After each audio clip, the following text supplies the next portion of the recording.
Hello everybody, welcome back to Garden Obsessed. My name is Carla and this is the grow room. This will probably be the last grow room tour. A lot of things have started moving out. All the cold weather stuff has moved out, as well as some of the warm season stuff like tomatoes that were getting too tall. They were getting burned by these lights. So those are doing the daily tango in and out every night. And you know, in front of a window as best we can do on a cold day. We are still, I think, 3 weeks away probably from our last frost, maybe 4 weeks from like the official last frost date, which I think we're definitely ahead of schedule this year and usually are. I think since I started gardening, we've had one frost date as late as was predicted. So the season is moving along. So let's have a look at what we still have indoors, and then I'll take you outside to show you what we have out there. So on the top shelf, we have all of our peppers. Well, a lot of our peppers. These were the first ones up and growing. We also have another tray down here. These guys, a lot of them were seeds that kind of failed in the soil blocks, and then I went back and started some in paper towels. There's probably, I think there's around 50 pepper plants. Some of those will get planted at home. A lot of them are going to the community garden, and then a few of them are for family and friends. So those are the peppers. And I gotta say, like, this is one of the best pepper years I think I've had. They're looking bomb. I'm really happy with how the peppers are looking. Here's those younger ones. Also all looking great. At the back there, some of you may know what those are and some of you may not, so we'll just move along. I have only like half a dozen or so geranium plants. I always just start a few for my own hanging baskets and pots and things.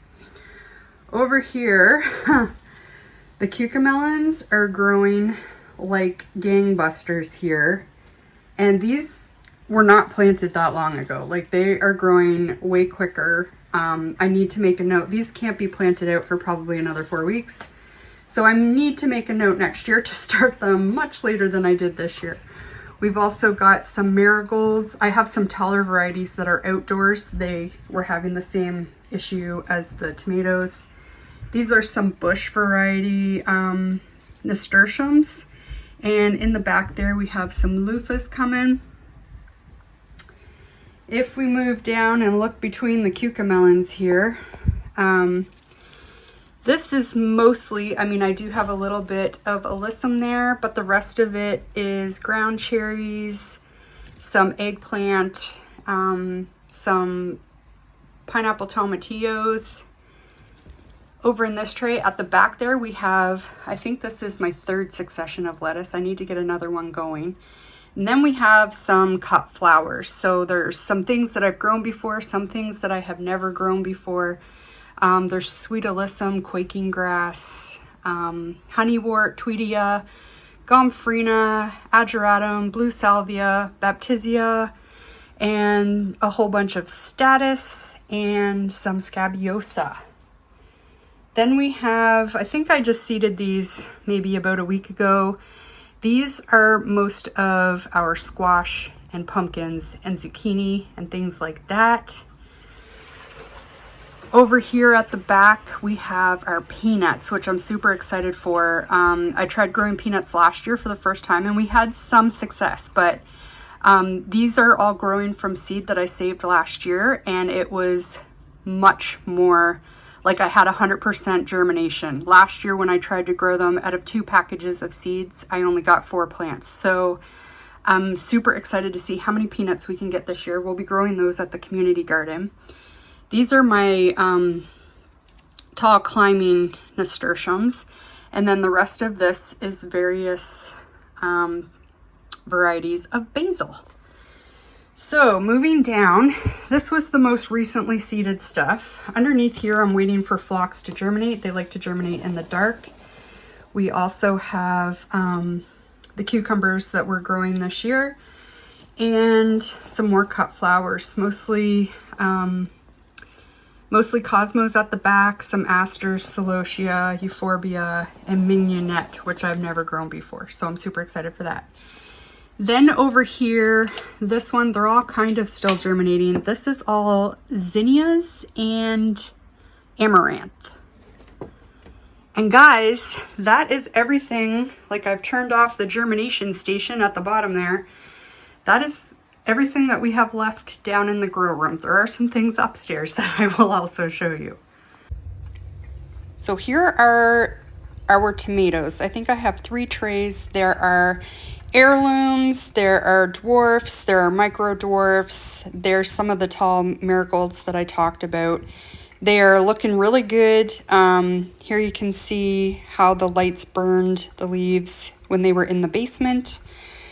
Looking good. Over here, we have dahlias. I think I'll do a separate video on those. The ones that have sprouted have moved outside. We still have a bunch indoors waiting to sprout as well. It's a process. Dahlias are a process, but they're worth the effort. Then we have a variety of things. So the sweet peas are looking bomb. I got to get those in the ground. I might do a video on those separately too. Here we have some potatoes that are grown from seed, which is new and unusual. Some lettuce, some petunias, and then at the back here we have some herbs. These are alpine strawberries that Jarrett got me for Valentine's Day. They're looking really good, and some lavender. Here we have some celery and the leftover onions that didn't get planted out into the garden. These are trays that need to go up to the greenhouse for the seedling sale, and that's what we have growing outdoors. Here's Miss Lola wondering what I'm doing, but I decided to give you a little update on the Aerogardens too. So this mess, I've got string trying to tie some of these heavily laden fruiting branches here up a little bit. They kind of all fell over in one evening. But you can see we're starting to get some ripening tomatoes. I've picked a few. This is a full-size cherry tomato. This is the one that Jarrett likes, called Tidy Treats. I've taken cuttings of it so we can plant some outdoors as well. But actually, for being like a full-size cherry tomato, it was actually fairly easy to keep pruned and growing in the Aerogarden. I will definitely do that again. There's also in the front here, you can see these larger fruits. This is a tiny Tim. This one's a little further behind. I do have another one over here in the Aerogarden sprout. You can see these are quite a large cherry tomato, and I've picked a few of these too, but it is loaded with tomatoes. So super glad. And Lola kind of likes to lay in the fake sun on the chair beside the Aerogardens on a cloudy, drizzly day. But yeah, super happy with how these have done this year. So guys, that's what we have growing right now. I'm definitely going to do a garden tour because there's actually quite a few things planted and growing out there. Maybe by the time I do that, I'll have the sweet peas planted. I don't know for sure yet. I'd wanted to get some done today, but the weather isn't cooperating. So we will see. I will keep you posted. I will let you know. Things have been busy, so I will try to do better about getting videos out in a more timely manner. But yeah, enjoying how the season is progressing and really happy with how everything is growing this year. I also haven't had to deal with fungus gnats yet this year, knock on wood. Not usually, but I would say the last 3 years or so, we have had to deal with them, not in a major way. One of the years was a major way, but the other years, I managed to manage it better. I think a multi-pronged approach is necessary and warranted when you're dealing with fungus gnats. I do have a video on that if you would like to find out more about how to deal with fungus gnats. Or I might do another one to update, you know, some things that I've learned over the years as well. We'll see. I don't know. Let me know in the comments. What would you like to see? What would you not like to see? I'd love to hear from you. I hope your garden season is going well, and I thank you for watching, and we will see you next time.